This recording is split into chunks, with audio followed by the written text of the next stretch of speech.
This is the DLR Cast, the essential podcast for fans of Diamond David Lee Roth. All right, once again, we are here at the DLR Cast with my good friend, as always, Darren Paltrowitz. And Darren, just one question for you. How many times have you said to yourself, I feel like a yo-yo, I've been here too long? Every day. I can't. There's that kind of lyric, that how many times have you blah, blah, blah. That's on a few different Van Halen albums and Dave albums. Where's that one from? That is on Eat 'Em and Smile. Eat 'Em and Smile, and not Bump and Grind. Now I'm forgetting the name of the song. However, if you caught that lyric before we mentioned what album it was from, then you've come to the right place to get your David Lee Roth and Van Halen fix. So thank you for downloading and streaming right up at the top. And Darren, it's great to see you again. And we've got a hell of a fun episode here. Yeah. Now, hey, I got a diatribe right here. There's a little ain't enough. Like, he asks a rhetorical question. There's like two songs on A Different Kind of Truth where he asks a rhetorical question. There's a lot of rhetorical questions. Oh, yeah. That's how you said that one. And I'm like, I don't know if that's in the 70s, 80s, 90s, or 2000s. I asked that question by myself a lot. It's rhetorical. It's metaphorical. It's an allegory. And I can relate to a lot of Dave's lyrics. So, But all right. Well, we've got an interview coming up with Tom Beaujour, author of the killer new book, Nothing But a Good Time. Well, I should say you've got an interview with him, and it's awesome. Yes, it's awesome. But first, a couple things in the news, Van Halen related. Well, one Van Halen related, and then Dave, I was thinking about something we'll get to in a minute. But of course, if you're listening to this, the odds are probably very good that you did not watch the Grammys, because the ratings are sinking like a stone every year. Why? Because one, I don't think most people give a shit anymore, because music has just been so fragmented, and there's really nothing that as big as Cardi B is, or as big as Beyonce is, most people can't name a song, right? But this week it got into the news because of, once again, the Grammys were completely ham-handed in handling something in the broadcast, and that is what a shit job they did, basically memorializing, I guess, Eddie Van Halen and including him in the Grammy broadcast. And Wolfgang had something to say about that too. And I guess the short story is, what did he get? 17 seconds as part of the memorial video or something. Yeah. There was a short clip of Eddie performing Eruption was played. It was very short. It was a 3-hour show, and Eddie died in October, and here it is, the most impactful guitar player in rock and roll history, and he gets a few seconds. And what's interesting, and you might know this, Darren, is Wolfgang's response and what we learned about that. Did you hear about that news this week? Was it that he himself was asked to do Eruption and he kind of turned it down? I don't know if there was more than that. Well, yeah, I mean, that's what he said. He said they invited him to perform at the event, which is just, there's another example of ham-handedness. I mean, the fact that a bunch of people who probably only knew You Really Got Me and Jump stood around trying to plan this thing, being the producer, going, wait, his son should play his dad's most iconic guitar piece, that anybody thought that would be a good idea. I mean, these are the same folks who probably thought it might have been a good idea to just, let's do a tribute tour, a tribute concert not only the tributes, I get a tribute concert, but remember that rumor a couple months ago where it's like, Wolfgang's going to take the place of Eddie on guitar. That stupid little rumor that shot up there for a minute. I just thought it was really ridiculous and somewhat disrespectful on the Grammys part about how this was all done at the broadcast. Yeah, I think that you need to take a step back, not you specifically. The average person that consumes entertainment needs to take a step back and realize that even if the Grammys governing organization calls itself a nonprofit, it is entirely a business. Because you think about it, they're selling the TV rights to an award show. In recent years, it died down, but there used to be an annual series of CDs of the nominees.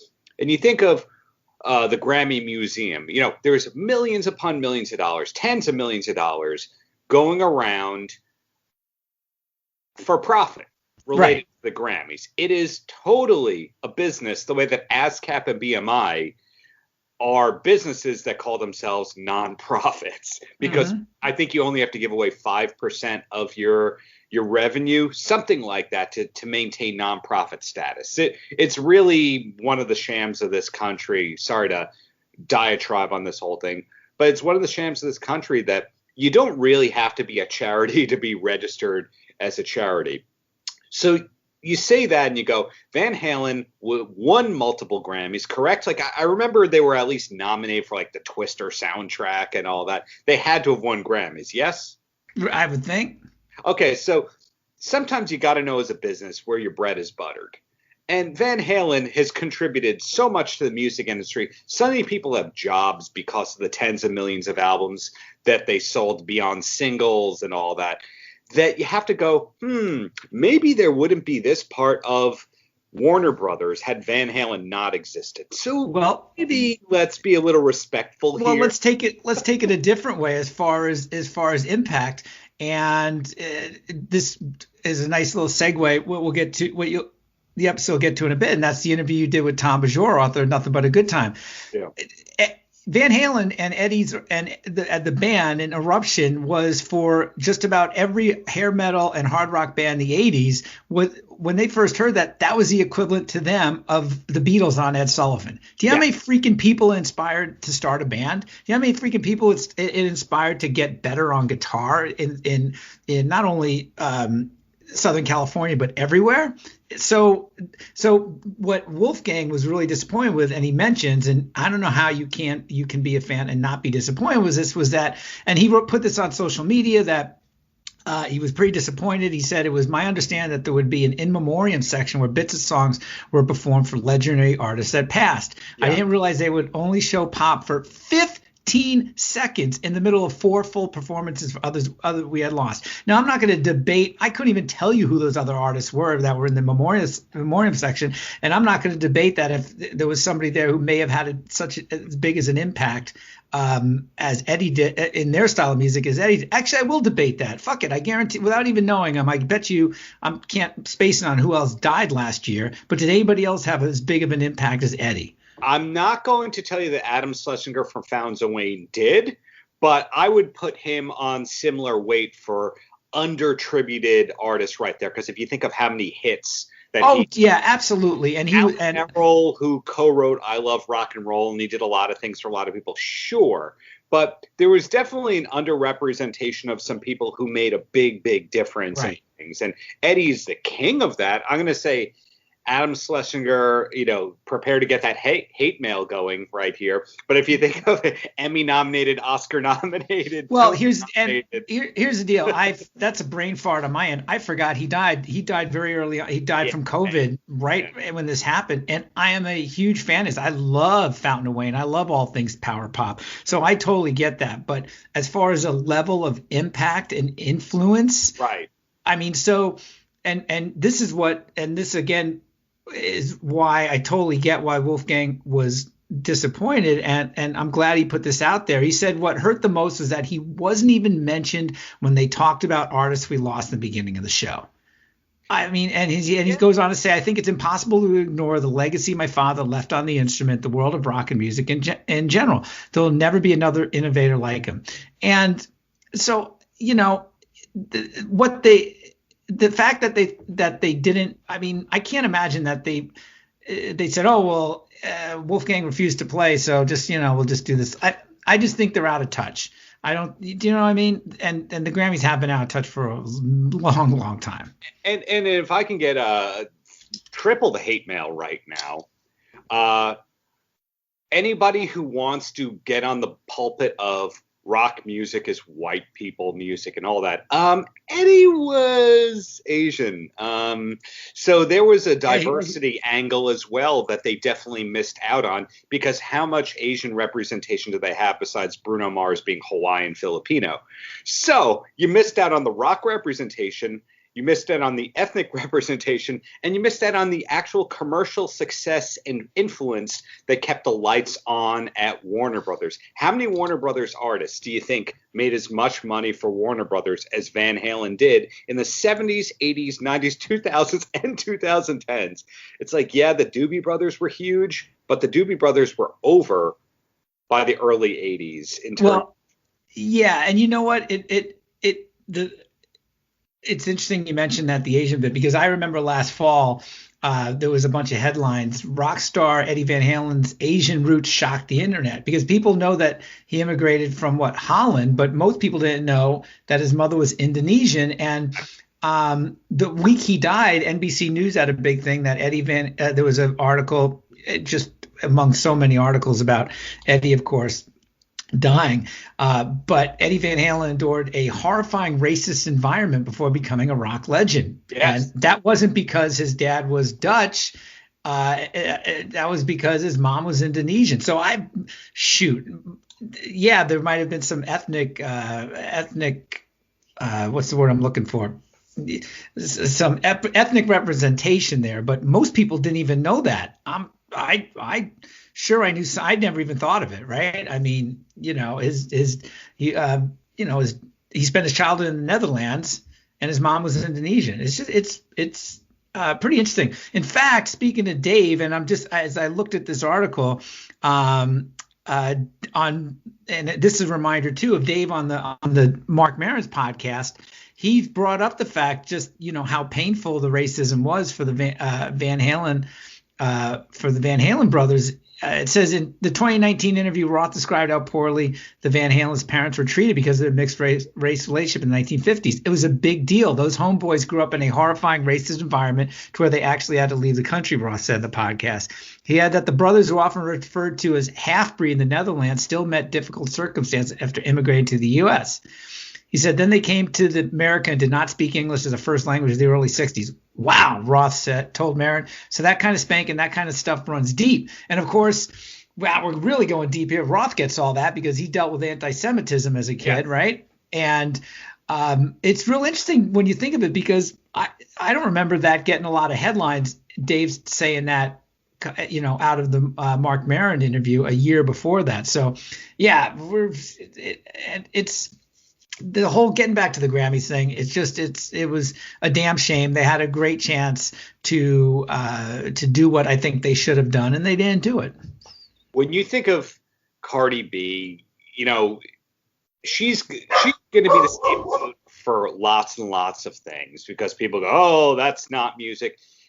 I'm not going to be one of those people that goes, oh, Cardi B, nobody's going to be talking about her in 20 years. She didn't inspire anyone. That's not true. When I speak to a lot of younger people and you ask them, who their favorite artists are, they do say artists like that. But some of the artists that they feature, without naming names, we will not be talking about in 2 years. That was clearly a major label barter thing of, hey, we'll give you Bruno Mars if you give us blank. There's so much of that within the Grammys. And I'm going to have to be a repeating kind of person. You go, Van Halen brought in hundreds of millions of dollars to Warner Brothers. It might have been Warner Brothers' fault for not really standing ground and going, you kind of need to do this one. The roots of Warner Brothers, the lights would not be on if it weren't for Van Halen, the Chili Peppers, Madonna. There's like 10 artists ever that Warner would have gone out of business if it weren't for them. Yeah, I don't know about that, because they had a big legacy and a catalog, but you're right. There was bands like that, particularly Van Halen, that the impact was so big and the sales were so big. You have to wonder, it's what could have been, what would have happened, right? Well, it's just all, it's a little bit, the whole Grammy thing is just mind-boggling. But here's another thing, switching gears for a bit, I think we covered Van Halen and the Grammys pretty heavily there. But so this week, Paul Stanley's soul album for this band, Soul Station, his album Now and Then came out, where it's all pretty much famous soul covers. So like the Spinners, I'll Be Around. There's a couple like 3 originals. There's 2 or 3 originals in there. One original is called IOI, which sounds. I was very impressed. It's an homage, but not a ripoff, and it sounds like it kind of fits. But here's what I was thinking of, and that is Dave missed an opportunity. He could have been doing something like this, and I think it would have been. This so far, it seems like it's very well received, but Paul had to kind of convince people or tell people through the years, but especially leading up to this, is that I grew up on this stuff. For years, he was saying how much he grew up with Led Zeppelin, and I'm sure he did. I know he did. I'm not denying that he didn't. But for the most part, before this past year, if you asked a Kiss fan a rock fan, what Paul's biggest influences were, well, he's been saying for years. He remembers seeing Led Zeppelin at the Garden, or he saw Cream and all these other bands, and Mott the Hoople, right? And Frampton with Humble Pie. I mean, so I was a little bit surprised to find out leading up to this, all his soul influences. With Dave, we've always known how deep his influences have run, right? Because I got to thinking too, what if the Mambo Slammers were taken to an ultimately bigger conclusion, right? Where there was an album and he dipped into the soul and the blues and the R&B stuff. I think it would have been really well received. It would have been really interesting from a creative standpoint to what he did. And I think it was possibly, it just reminded me, I was like, wow, this could have been something that this would have been perfectly at home if Dave did something like this. Can I say, as a fellow self-loathing Kiss fan, can I say something not nice about Paul Stanley in this project, or should I hold back on that? Hey, we work without a net here. I am a huge Kiss fan, but like any Kiss, like hardcore Kiss fans, they get as much complaints as they do praise, it seems. Okay, so Paul Stanley's been doing a lot of media lately, and it's always I don't know if I should do the impression, but it's like, my first concert was Otis Redding. And he always says, I saw Otis Redding many times. He names I saw Solomon Burke. He names all these people. But there's this clip I have to send you from '84. And I think it's with a German station. And they're like, what was your first concert? And he's like, I don't know. I don't remember. It's like, so either he was saying that back then because he didn't want to admit he was an R&B guy, or he's just kind of created this whole legacy that all along he's been this R&B guy. I don't know which one it is, but Diamond Dave, when he talks about we're doing 5 sets a night, 45 minutes a night, and we're doing James Brown, and we're doing this. Yeah, he was never ashamed of that. No, they were doing it. And here, I don't want to, I totally believe that Paul really grew up on this stuff. I think if you were a teenager in the late 60s, early 70s in such a melting pot as New York, the way radio was, there's no way you didn't hear Let's Stay Together. If you were a big, I mean, back then you lived for the radio, and things got on pop music that would never have gotten on, that just don't get on pop radio today, right? Sure. So I totally get that it was an influence. In fact, there's a great interview on songfacts.com where he shows how Shout It Out Loud, the call and response, is just like is just like Sugar Pie Honey Punch by the Temptations of the Four Tops. And I heard that and went, oh my God, absolutely it is. And it reminds me too that for years Gene has always says that his bass parts for Deuce and other songs, he always heard horns. And if you really stop and listen to that, you go, oh yeah, I kind of dig that. So I have no doubt that they're very true to their roots. I think for most people that this stuff was influential to Paul. But for years, we always heard about the hard rock stuff. And, of course, especially with Gene, the Beatles. I mean, but getting back to Dave a bit, he did the covers album Diamond Dave, which was just kind of a weird scattered mishmash, right? I mean, there's a Steve Miller cover on there. There's a Beatles cover. There's one or two originals. One of the originals is co-written with John Five, which I figured was a leftover from the DLR band album, which John Five co-wrote just about every song on that. Yeah. And I just got to thinking that Dave should have been doing something like this ages ago, especially if you listen to and I listen to this regularly, as I've said before, because it never fails to be an instant mood enhancer. But on YouTube, there's Dave doing it's called 50 Rides on the Love Train. Yes. So there's like a 2-hour video of Dave doing vocal warm-ups, singing along to the OJ's Love Train, which is one of the greatest soul songs of all time. And of course, there's a condensed. If you're watching it, you see all the amazing dance moves that Dave. I mean, it's just fun to watch. But it's fun to listen to. I mean, he's clearly warming up, but he does things with a melody and does things differently where you're reminded a bit. It's like, yeah, this guy's voice could fit the blues and soulful stuff. And of course, we heard that in Van Halen with Ice Cream Man and other stuff. Yeah. But I just think with Paul Stanley's record, the light bulb. Slammers like that, artistically it would have been really cool if he really kind of followed that to a bigger and seemingly more logical conclusion. But instead we got a bluegrass set of songs from Dave. Yeah. So, hey, look, we know he follows his muse wherever the hell it goes. If that's with oil paints or Kilimanjaro or the Amazon River, who the fuck knows? That's why we love him so much. We get the bluegrass, we get the EDM jump remix. Yes, exactly. Hit. When you think of a song like "That's Life" from Eat 'Em and Smile. Exactly. Yeah. Or Two Fools a Minute on Skyscraper. It's almost like he has a genre checklist. He's like, okay, did that. Don't need to do that again. Yeah, I mean, we know.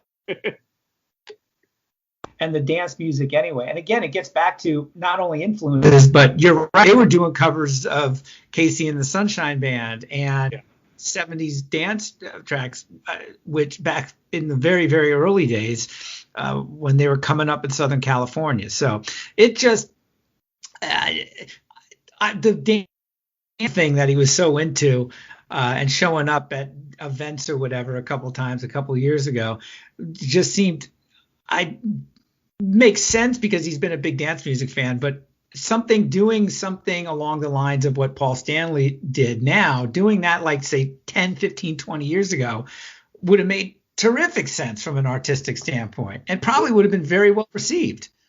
Good point. So he always tried new things, wasn't always super public about it, but good for Paul. I was just complimenting Diamond Dave.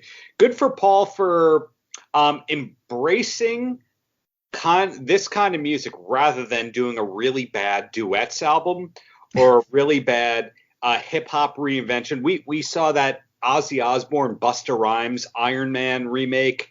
We saw Ozzy Osbourne redo Crazy Train with Lil Jon.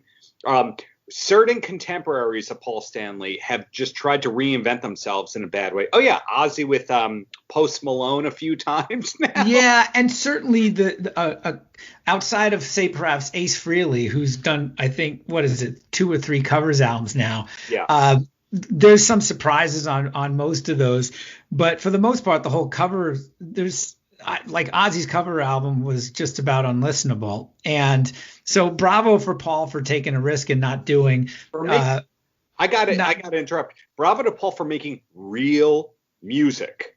Yes. He's got a full 15-piece band with amazing musicians.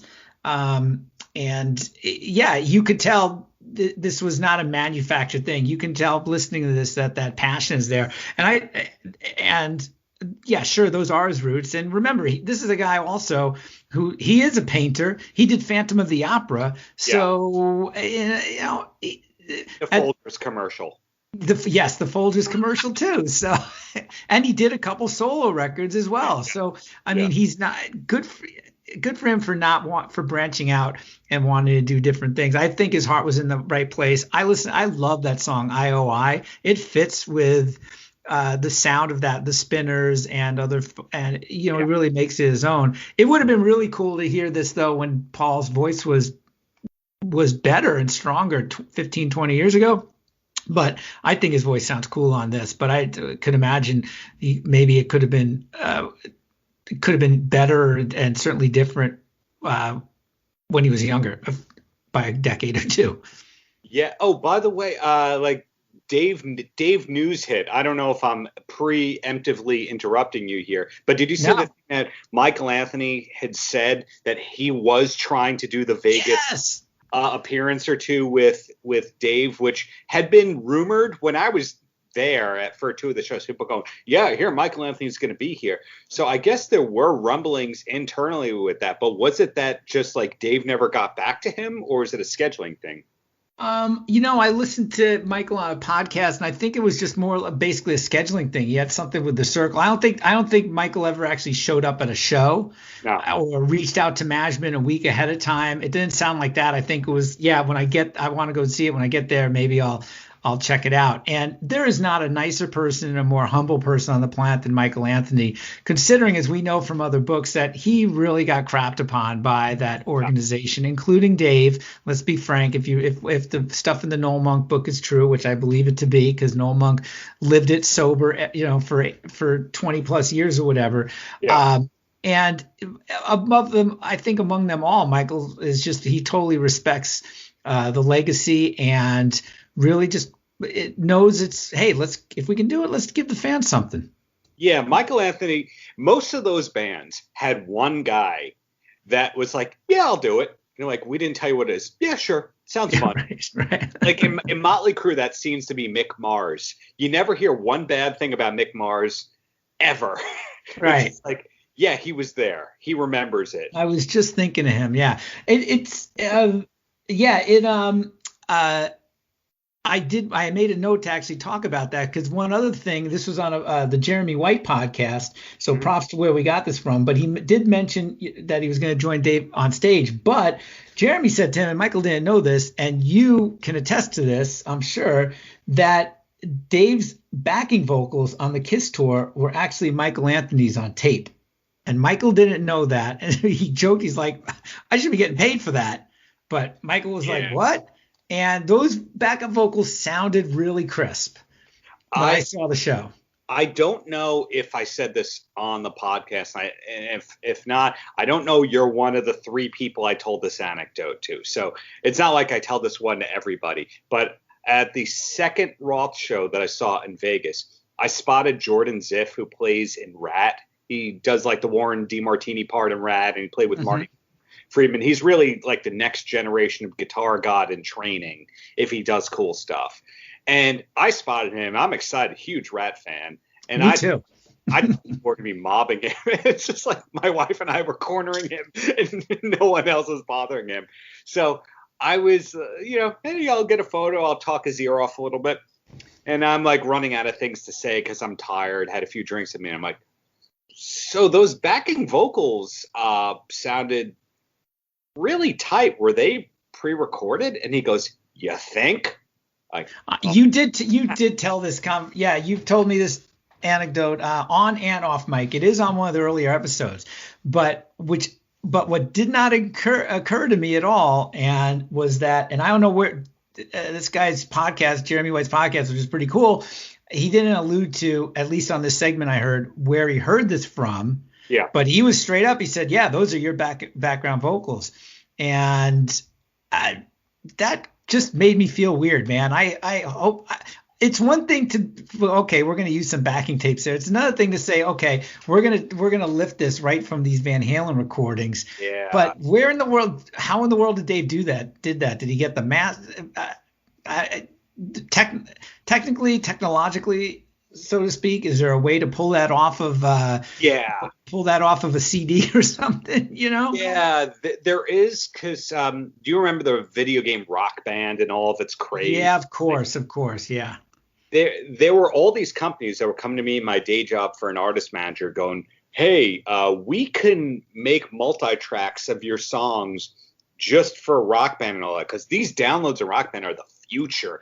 Millions of dollars are going to be made in this. Right. So there's some like over-the-counter software that just separates the tracks the best that they can. So everyday people can do that kind of stuff. So if ever, how they say like there's sports medicine, and then there's military government medicine, and then there's rich people medicine, and then there's what you and I can get. I'm sure the same thing exists. Right. Yeah, it's the whole thing. Just I was like, whoa, that perked my ears up a bit, and I made a note. It's like, oh man, we gotta talk about this on the next episode of the DLR cast. Yeah, so apologies for all the conspiracy theories, all the negative vibes that I've given. I try to give facts along with the negative stuff. You were saying before, no one likes Michael Anthony. Sorry, let me say that. No one's nicer than Michael Anthony. I'm gonna say Steve Roth is nicer than Michael Anthony. No. But the key is few people are more likable than Mr. Sobolewski himself. No, he just always rose above that, and to a degree, I think he just always rose above it. I mean, it's difficult to talk about how Eddie treated Michael Anthony even before he died, when Eddie really cleaned up and there was no mudslinging from the reunion on, when you think of it. But it was pretty ugly, and it wasn't just against Dave. I mean, remember, there was an accusation that Eddie recorded all the bass parts, or had to show Michael a video on how record. What rumor I'm talking about. And I don't even remember Michael even. If anybody stuck a mic in front of his face, how do you respond to that, or was questioned about? There was nothing newsworthy from him saying he's full of shit or dropping dirt on this. He just was always rose above it. And yeah, man, it's like you hate to just get that uncomfortable feeling about your heroes and people you've loved forever. And so that's why I so appreciate Michael, not just as a musician, but just as a fan of fans and getting it. And to a degree, Sammy is like that too, I think, although he certainly has thrown an amount of mud. Sometimes the best thing to say is nothing at all, man. I mean, just be above it all. I think it speaks with Michael Anthony to the long-term relationships he's had. So same wife all those years. Maybe he was out of Van Halen per se, but working with Sammy nonstop since 86. Yeah, he's a loyal guy, and he's doing what he loves to do. So God bless him. His hot sauce company still going. Yeah. There's a lot of people. Do I want to say his name? I won't say his name. There's certain people that are quote unquote entrepreneurs in rock and roll, where every time you hear a business venture or an album, and they say it's coming soon, you go, no, it's not. It's not happening. That's not true. There's going to be a statement about it shutting down. Whatever, Michael Anthony's just not that guy. So credit to him. Totally.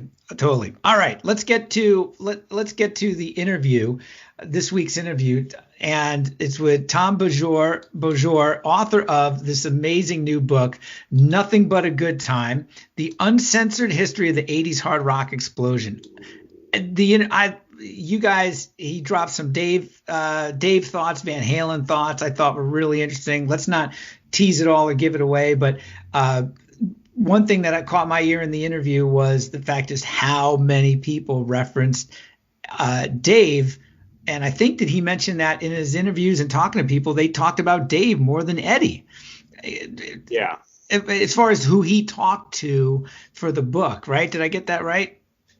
Yeah, I mean, Dave was a fresh part of this book. It is annoying when people talk about the 80s hair bands and anybody ignorantly says Van Halen per se, but all that scene happened because of Van Halen. The book kind of opens, without spoiling too much, the book basically opens talking about Van Halen and the roots of Dokken, which not everybody realizes that George Lynch is a contemporary of Eddie Van Halen rather than a copycat. Right. They're close to the same age, I think, and they were playing the same clubs. People think that was influenced or was younger, but he's not. I mean, he was right up there as a contemporary, and I guess you can say a guitar rival at the same time period.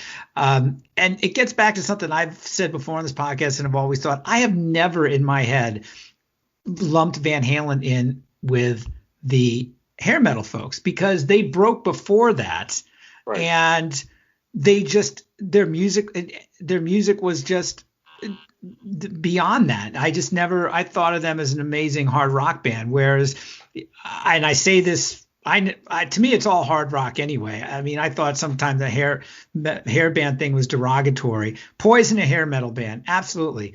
Rat, Motley Crue, sure you can say that, but there was folks that chased that stuff, but it was much more of a lame descriptor than anything else. And sometimes the music fit that with the chain gang vocals and the Eddie Wannabe guitars, but a lot of those bands cut their own path, like a Faster Pussycat.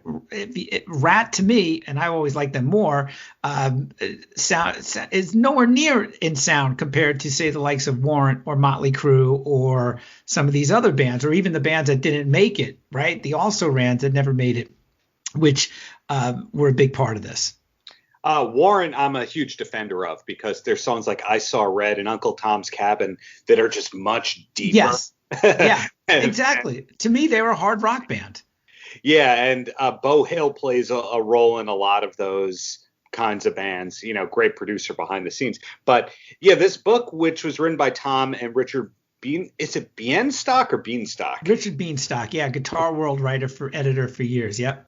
Yeah, they too have interviewed everybody that you could think of over the years, which we get into a little bit with Tom.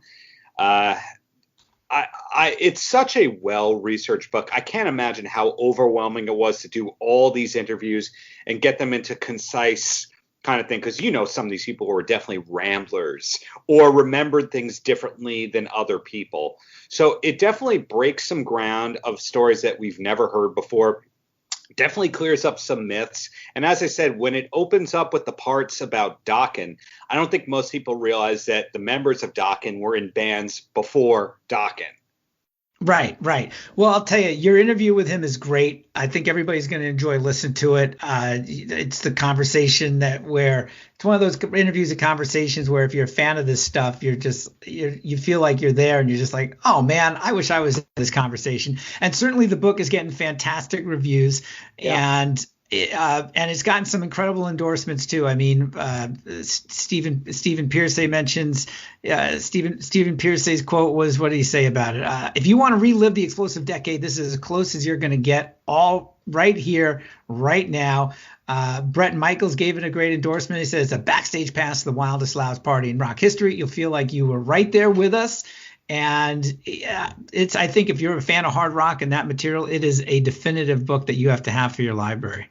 And it has an anecdote about Tough in there, which Tom references during the interview. And I think the key is you don't just get the A-list bands. You get everybody's perspective if they were willing to go on record.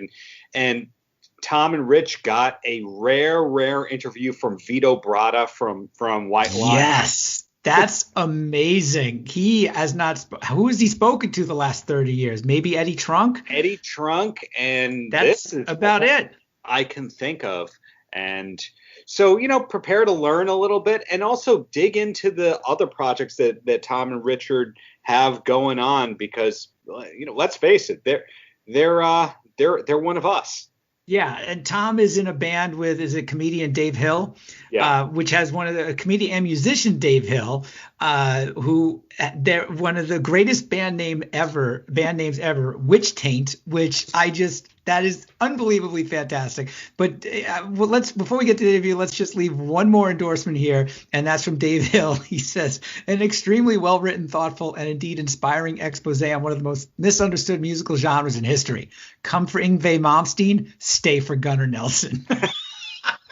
And I have to say, by the way, I've interviewed both Gunnar and Yngwie, and Yngwie was a nightmare, and Gunnar was one of the nicest people on earth. So I totally believe that. Let's get to it. As always, thank you for downloading and streaming the DLR cast. If you had half as much enjoyment listening to this as we had doing it, well, then we'll consider that a victory. Yeah, thanks. What he said.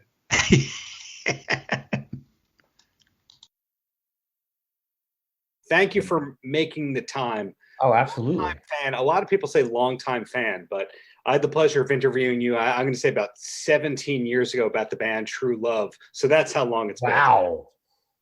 And wow, that all leads into this book. When I interviewed you about True Love, you had talked about how when you were going to high school, you had a tape that you listened to sometimes that had one side of it, Husker Du, and the other side had Look What the Cat Dragged In by Poison.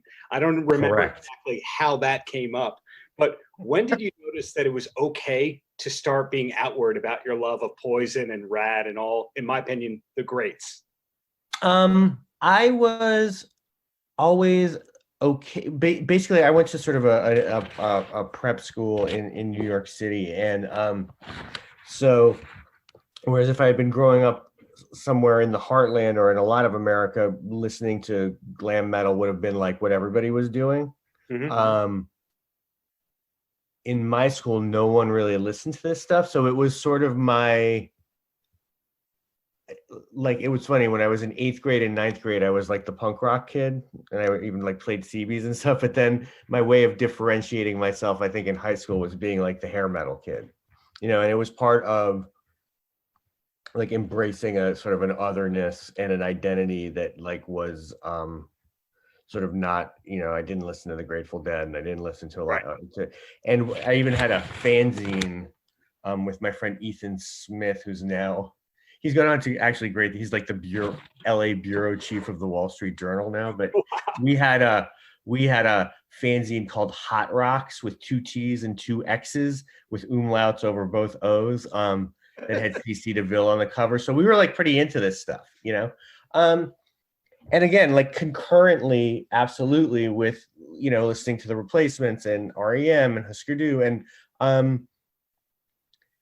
the other thing I always say is that one of the reasons I was so deeply into this music is that I was a guitar player, and so for guitar, that era was a golden era of guitar. You know what I mean? Like that was like between, Nuno Bettencourt and Reb Beach and George Lynch. And I mean, I love CC DeVille. He probably wasn't technically the most, proficient, but whatever. I love his playing. Vito Bratta. Like there was such a wealth of great guitar music happening. And probably one of the few times, maybe the only time, but at least one of the few times in the history of popular music where like virtuosity has been allowed to fit in with pop music. Yeah. You know what I mean? Like you've got Reb Beach on Headed for a Heartbreak playing like this huge solo at the end of it. And like, that's unusual in a hit, like an actual hit song, so it was so as a guitar player, it was also that completely sucked me in. Well, the name that you just brought up, CC DeVille, around the same time that I did that interview with you, I did my second or third interview with CC DeVille, and I recently digitized it, and I was listening back, and I asked the great, always amazing question of who his influences are. And he actually was saying Robert Fripp and saying all these obscure things that you would never expect, which always led me to wonder, is CC DeVille a performance art guy? Like it's totally a character along the lines of professional wrestling, and he's playing a glam metal guy? Because there's always that story that he told on that VH1 thing or MTV thing that he took classes under Yitzhak Perlman and he was a violinist. It's possible. I mean, I would say, were those like interviews? Because that's the only time I ever got him was when he was doing the Samantha 7 record. Yes, exactly when it was. I have one interview tape from back then too, and that's it. Like he's hard to reach. I would say it's possible.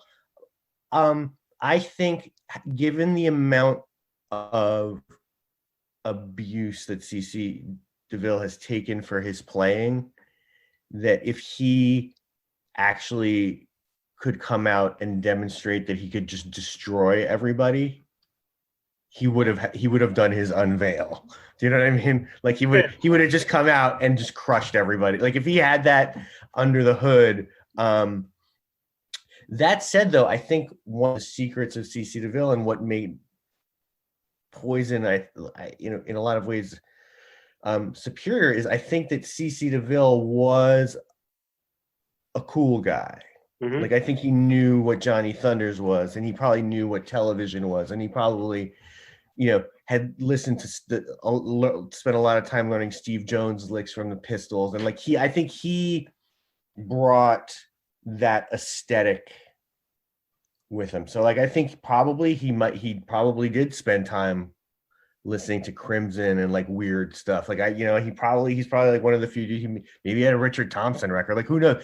I think he brought a lot of information with him that he then synthesized into, like he probably knew like Brian James from The Damned. Like he probably had that all in his mind, and a couple of other people of that era also. I mean, Izzy Stradlin certainly had all this information too, and probably Slash and Duff McKagan. There's a couple guys who bring with them to this world not just Kiss and Priest and stuff like that. They're also bringing, underground stuff with them. Fair. So I don't know if he has like I don't know if he's been like exhibiting total willpower for 40 years of not, I've seen them live a lot recently. I mean, not recently, like 2 years ago I saw them, and I've seen them before. And he plays great. Yeah. He plays great, but like, and I often say, and I'm not kidding, that CC DeVille is my spirit animal. Like there's something about him that I find totally just awesome in every way. But like, there seems to be a distance between that and like Nuno Betancourt that has like that. Yeah. It is still pretty considerable. Fair. Well, love the book. Totally love the book. It is exactly the kind of book I needed. The dedication that you have to your wife in there about listening to Hair Nation kind of happens at home here. I every now and then get that, more David Lee Roth, kind of get that. And the book opens with Van Halen, and within 15 pages, I think there's information that people who are Van Halen diehards may not have known. Like, was it the name Daddy Longlegs was almost the band name? Yes, that was the name that Gene Simmons wanted to turn Van Halen into. Like, he says in there too, I think it's in that he had like a whole drawing done, or maybe Michael Anthony from Van Halen had a whole drawing done for the logo of Daddy Longlegs, which was like a spider with a top hat and like boots on each foot. There are a lot of sort of forks in the road that one takes in life, and if one takes the wrong one, things don't end up well. And it's very good that Van Halen did not take that fork. That would be correct. Yeah. And we also see within a couple of pages, not spoiling the book for anybody, David Lee Roth talking about Bill Gazzari showing him some quality homemade movies. Yes. To say the least. What era was that interview, or was that a modern interview with Roth that you did? No, that's pulled, I have to confess, that's pulled. My co-writer, Rich Bienstock, recently, actually, if you look it up, he interviewed Roth a couple times, predominantly about Roth's like new artwork. But I think that's from his book. I think I pulled that from his book, man. I think, David Lee Roth put out a book, but it's so long ago now. It was like 94. Yeah, it's amazing. But like, it's not like it's been around, so it's like that, and we needed a couple quotes from him. You're not going to go to David Lee Roth and get him to talk about Van Halen. It's not what he's interested in talking about right now, particularly for a book that's not about Van Halen. But I mean, I think, we were really lucky, like all the Michael Anthony stuff, we got Michael Anthony for the book. But yes, so that was from them, but it's kind of like all corroborated by everyone else who talks about Gazzari's, like that was sort of the that was the sort of thing that went on there. That there was videotape. I don't think he was hamming up for Decline of Western Civilization too. I think that really was what it was like, even toned down. Yeah, probably. It seems like that time on the Strip really was a very like liberated and party time. Like we've got this, we try to like not get super gratuitous all the time in the book, because it can be fatiguing and sort of like also like probably we didn't have the stomach to go there. But there's this one story, and this is much later in the timeline, but in like 1990, where Stevie Rochelle, the singer from Tough, moves to LA. And the first day he's in LA, he's like at the whiskey, starts talking to some girl in there who's from Alaska. 3 minutes later, like they're behind the dumpster outside of there having sex, and then they go back into the club and never talk to each other again. And we put that in not really as like this isolated prurient incident, but because it really, like if you extrapolate that into a million different nights and a million different encounters. I think that that's kind of probably what the vibe was back then. You know, I think it really was like people were just hooking up and getting totally hammered and just partying. And I think it was actually sort of oddly magical time in that way, if that was how you were wired, you know. Yeah, I think. Go ahead. Oh, I cut you off there because I was going to give you another compliment, which is that the book is helping people learn about and or remember a lot of people whose legacies kind of got shortchanged. That if we were going to say, you know, what are the 10 most famous bands from the Strip, you know, you'll probably say, well, Van Halen, Motley Crue, Rat, etc. And you won't talk about, say, the Boys, but right. The Boys, who factor very early into the book, that's half of Dokken right there. Yeah. And it's interesting to see how attainable Van Halen was to all these bands in the late 70s, early 80s. It's not like Van Halen was on this pedestal and nobody could see them without talking to the security guard. All of them are just still hanging out with Van Halen casually, even at the peak of the Roth era. I mean, what you really discover, and we kind of learned this doing the book, is that the first wave of successful bands, so you're talking about Twisted Sister, Quiet Riot, you know, and with them Van Halen, are all 70s bands that get signed in the 80s. Mm-hmm. You know, so George, you talk to anyone who was around at that time, they will say like the hot guitar players in LA in 1977 were George Lynch, Randy Rhoads, and Eddie Van Halen. Like they were all, George Lynch was already there. Yeah. You know, so they're all hanging out together and going to each other's shows. What happens though is Van Halen gets signed mm-hmm. and nobody else does. So it takes everybody else 5 years to get signed or 4 years to get signed.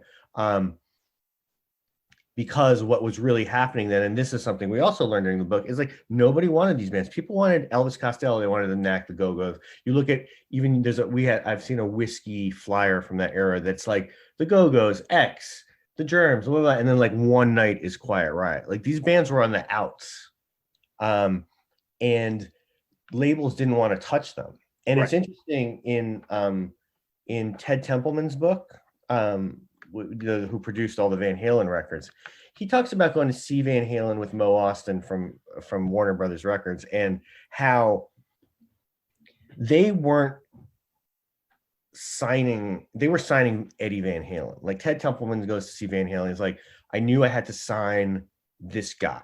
Yeah. He was as good as, and he literally says like, he was as good as Coltrane. I'd seen Coltrane. Like he was like, just that mega level Jeff Beck, and they were like, Warner Brothers is signing. We're not losing this Eddie Van Halen guy. They weren't so sure about the band. They weren't so sure about David Lee Roth. Ted Templeman early on even is thinking like, maybe I can get that Sammy Hagar from Montrose.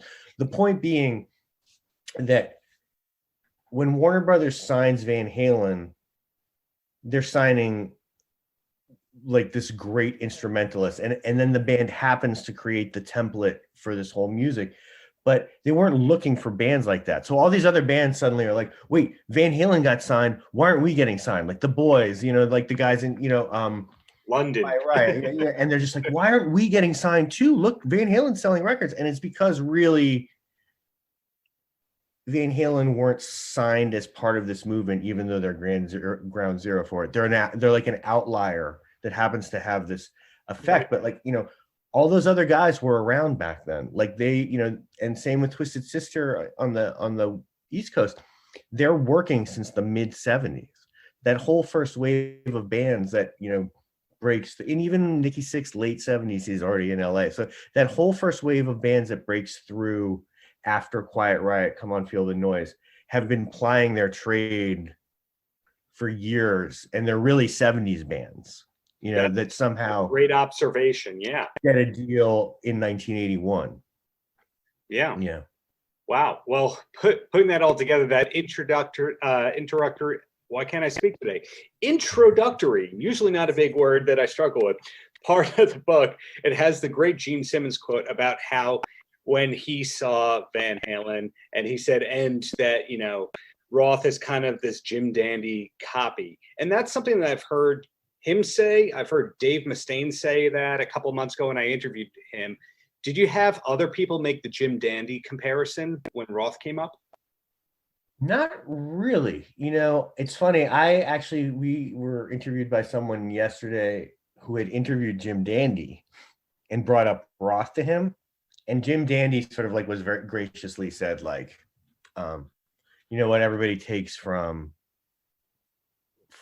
like their people. I think if Roth actually does have long blonde hair. If he had curly hair, probably people wouldn't have said that he was like Jim Dandy. I'm sure the influence is there, but really more what people said, surprisingly, in our book, everybody talks about Van Halen. And it's interesting, when Eddie Van Halen passed away in October, our publishers sort of reached out and were like, do you need to mention this in the book? And we thought about it for a second. I will answer your question, but this speaks to it. He's stalling. He asked us, like, do you want to mention this in the book? And we said, we don't really need to, because even in 1981, people were referring to Van Halen as like these gods on Mount, Olympus. But the thing that most of the bands that we talk to keyed into is not Eddie, it's David Lee Roth as being, whether it's Stephen Pearcy, like all these guys who talk, or even Bret Michaels and David Lee Roth, whether or not he borrowed aesthetics from Jim Dandy or what, really became the template and became like, no one in this book doesn't acknowledge that he was the greatest frontman. It's amazing. Like it's like a universal thing. Everybody's just like, we saw like Dave was the best. He was the best. And it's like, there's no backhanded anything. It was just like, they were the best band and Dave was the best frontman. And it comes up even more than Eddie's guitar playing, actually. Yeah, that is true. Again, can't sell this book enough to anybody who loves these bands or loves historical time capsules. But you personally, right here, I consider you a tasteful guitar player. I don't know how much you put that out there, because obviously you're a writer, editor, author, yet you can't go, and by the way, check out my new band. You can't do that so much. That does not happen unless you want the people you're interviewing to like try and claw their way through a wall or out a window. I heard an amazing story. If you want, I can edit this out. I don't have to go into the details, but a story about you may be doing an impression of Eric Carmen. That was the bass player in my band. That was the bass player in my old band, Shake Appeal. He called what was Donnie Einer from Columbia and pretended to be Eric Carmen, and it was like, yeah, you got to hear this band Shake Appeal.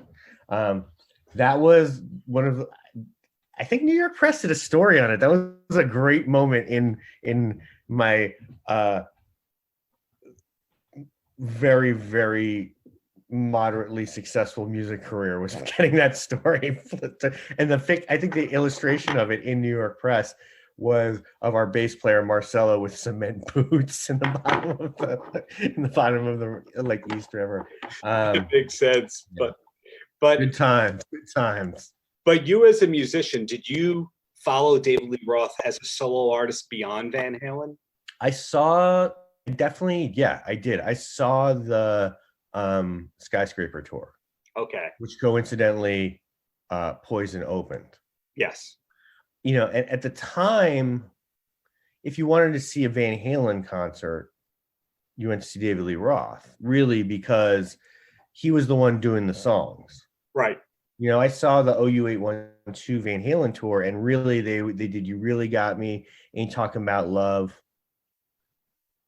maybe Jump, maybe, I don't remember. If you wanted to see On Fire and like other real Van Halen classics, you went to see David Lee Roth. So I saw that tour, and I did follow him through. I mean, I know I bought A Little Ain't Enough even. I don't think that caught me as much, but I think the first David Lee Roth solo, I mean, Eat 'Em and Smile is a great Van Halen record, and I think he really did. I mean, that was and it's produced by Ted Templeman, so like there really is a lot of common, you know, the DNA is all there. But like, I mean, he put together, like, if that was a tough task. Like, I've got to put together a band that like can really live up to this like legacy, and I think he did it. Yeah, I did follow Roth through his solo career, and I bought the records, and I went to I remember, I mean, that Skyscraper tour was great.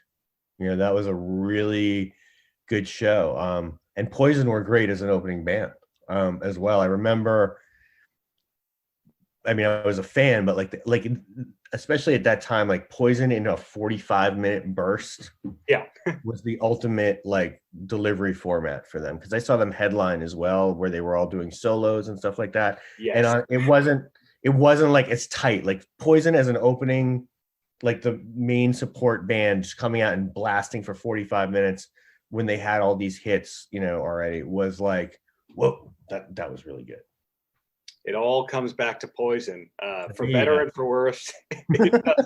No, you mentioned before getting to interview CC in the Samantha 7 era, which I also did. I also got to interview Roth in that era because he was talking to everybody. Did you get a 2003, 2004 Roth interview? I never interviewed Roth. You know, I've interviewed Eddie a couple times. I've been to 5150 and done all that, but I actually honestly would have been so terrified to interview Roth, only because I would, unless I had gotten an assignment that was like, you can interview Roth and we'll print whatever he talks about.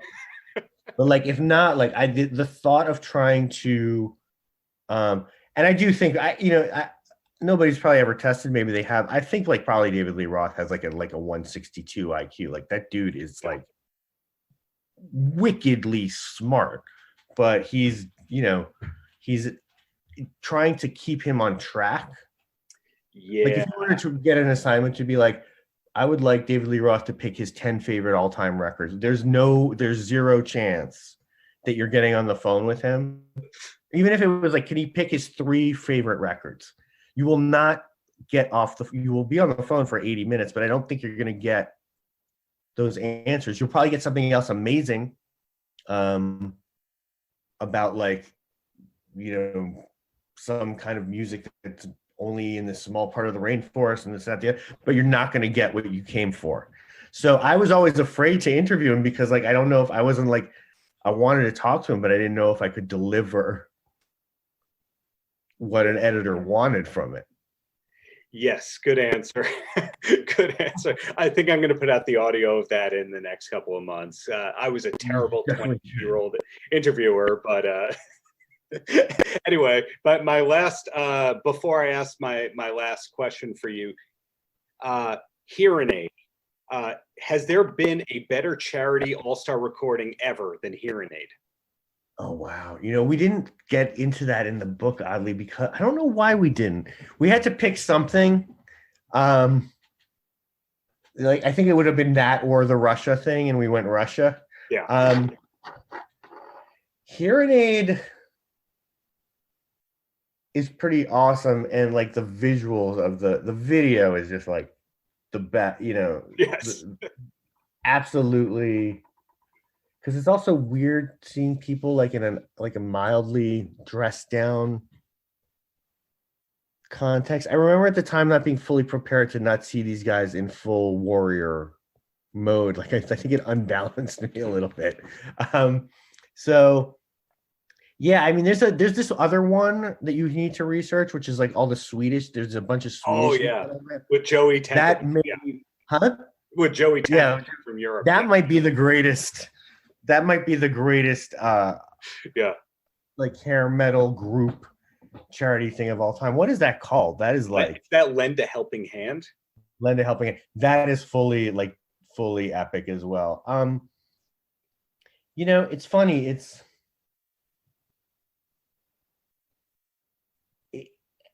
It brings us to the point. It's like it was a hard. There was a lot of bombast, and it was like a weird. It would have been hard for anyone in that era to like do any like.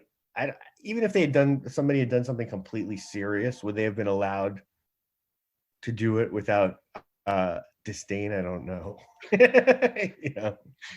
Yeah, that's very true. My last question is putting you on the spot though, but it's a compliment. Who was the nicest person that you spoke to for this book, and was it Rudy Sarzo? Rudy Sarzo was spoken to by my co-author Richard Bienstock, and he is incredibly nice.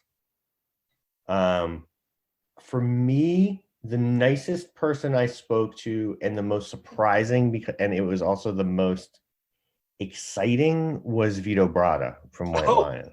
Yeah.